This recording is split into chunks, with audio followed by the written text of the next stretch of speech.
Hello everyone. Today we will be discussing about the norma occipitalis. Now the region you see here is the posterior aspect of the skull. Okay. Now the norma occipitalis is convex upwards. You can see it is convex upwards and is flattened below. Okay. Now it's convex upwards due to this parietal protuberances. Okay, on each side and is flattened below. Okay. Now the bones which are forming the norma occipitalis consist of the posterior parts of the parietal bones. So this is the parietal bones. Okay. Now it marks the upper part of the norma occipitalis. Okay. Now the squamous part of the occipital bone, which is this one. Okay, the squamous part of the occipital bone, and basically its upper part, it also forms the lower portion of the norma occipitalis. So upper portion formed by the two parietal bones and the lower portion is formed by the occipital bone. Okay. Now laterally we have the mastoid processes of each temporal bone. See, this is the mastoid process of the temporal bone. Okay, this is the temporal bone we have. This is the mastoid part of the temporal bone. Okay. Similarly, in this side, this is the mastoid part of the temporal bone. Now, coming to the sutures which you see in the norma occipitalis. Okay. Now, first of all, we will have the lambdoid suture, which lie on either side between the occipital bone and the two parietal bones. Okay. So these are the lambdoid sutures. Okay. Now the lambdoid suture is formed basically between this parietal bone and the occipital bone. Okay. Now sometimes a sutural or Wormian bone are common along the suture.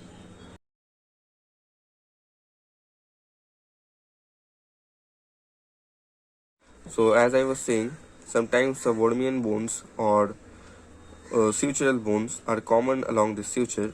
I mean this lambdoid sutures. Okay. Now I will show it to you through an image on this video. Okay. Now let's go to the occipitomastoid suture. So which one is the occipitomastoid suture? So by the name you may understand it's a suture lying between the occipital and the mastoid bone. Okay, so this is the occipitomastoid suture. Occipitomastoid suture. Okay, it lies between the occipital bone and the mastoid part of the temporal bone. Similarly, we'll have the parietomastoid suture, which will lie between the parietal bone and the mastoid part of the temporal bone. This is the parietomastoid suture and this is the occipitomastoid suture. Next we have the posterior part of this sagittal suture. Okay, this is the sagittal suture. You can see over here. Alright. Now you may also see the parietal foramen, which is present here. It is present on either side. Maybe the bone has fused here, so it's not visible. Okay, so here will be the parietal foramen, and the midpoint between these two foramen is called the obelion. Alright, this is called the obelion. So that being said, let's come to the features of this norma occipitalis. Now you may appreciate the meeting point of the posterior part of the sagittal suture with the medial part of the lambdoid suture. Okay, here over here you may see this region is forming a particular symbol. If you can correlate, this is actually the symbol of lambda, so that's why this point is particularly known as the meeting point is known as the lambda, right? This is the external occipital protuberance which you see here. This is the external occipital protuberance. Now if I place the skull like this, you may see that this area is a bit protruded. Okay, so this is called as the external occipital protuberance. Now it is very much prominent. It is medially, it's very much prominent. It's a median prominence actually in the lower part of this norma. Alright, now it marks the junction of the head and neck. Okay, because the upper area, the region above this protuberance will be called the head and the region below this protuberance will be called as the neck. Okay, now the most prominent part of this protuberance is the inion, which you see here. Okay, this is the most prominent point on this protuberance. This is named as the inion. Alright. Now let's come to the nuchal lines which we see in the norma occipitalis. Okay. So firstly we'll have the superior nuchal lines, which are curved bony ridges passing laterally from the protuberance. Okay, so this is the external occipital protuberance which you see here, and these curved bony ridges which passes laterally from the protuberance is called the superior nuchal lines. Alright, I hope you can see it. Alright, now these are known as the superior nuchal lines. It passes laterally. Now these also mark the junction between the head and neck, just like the protuberance, the external occipital protuberance.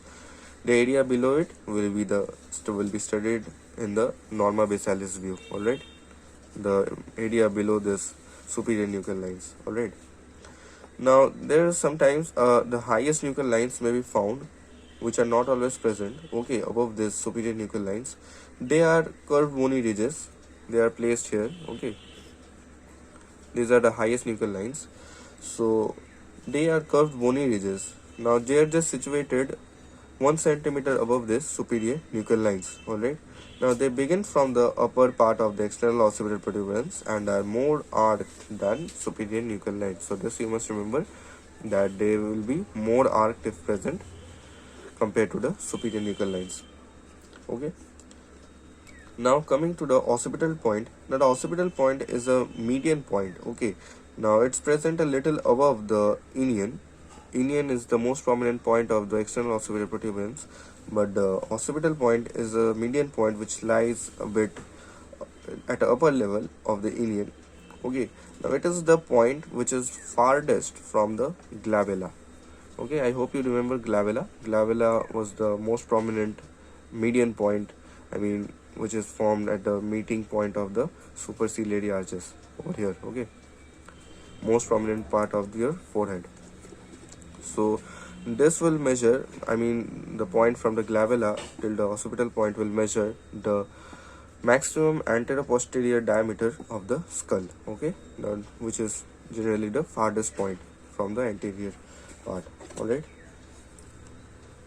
Now the mastoid foramen, which you see here, this is the mastoid foramen. Okay, this is the mastoid foramen which you see. It's present on the either side of the mastoid part of the temporal bone. Okay, it is also visible from the norma occipitalis view. Okay, if you look correctly, see, it is located on the mastoid part, I told you, or near the occipitomastoid suture. Alright, now internally it opens at the sigmoid sulcus. So this is very important that you must remember. Internally it will open at the sigmoid sulcus. Now the mastoid foramen transmits an emissary vein and the meningeal branch of the occipital artery. So this is very important that you must know, that it transmits emissary vein and the meningeal branch of occipital artery. Alright. Now coming to the Inca bone, which may be present occasionally in this along the suture. Okay, now Inca bone is actually an interparietal bone which is present between the two parietal bones, sometimes over here. Okay, I'll show it to you through an image. Now it is a large triangular bone located at the apex of the squamous occipital. Okay, so this is the apex of the squamous occipital.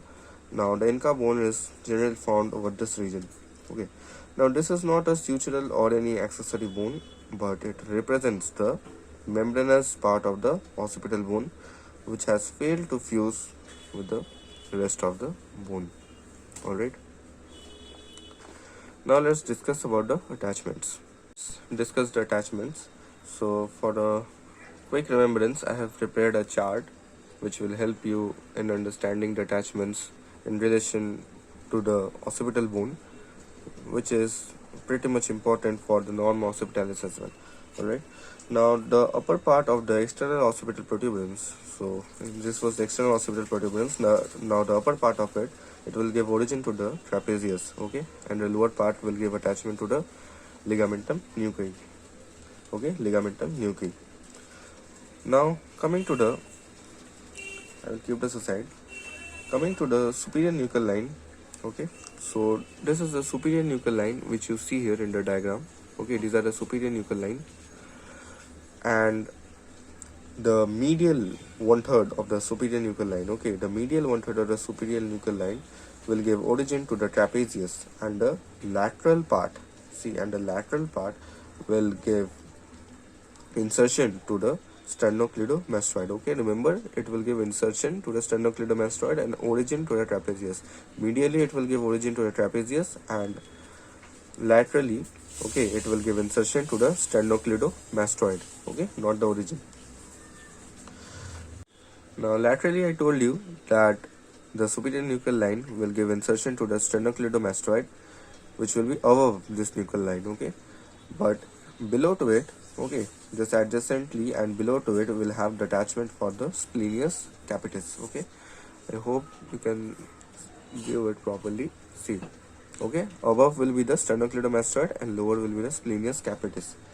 Alright, now the highest nuchal lines, so these are the highest nuchal lines.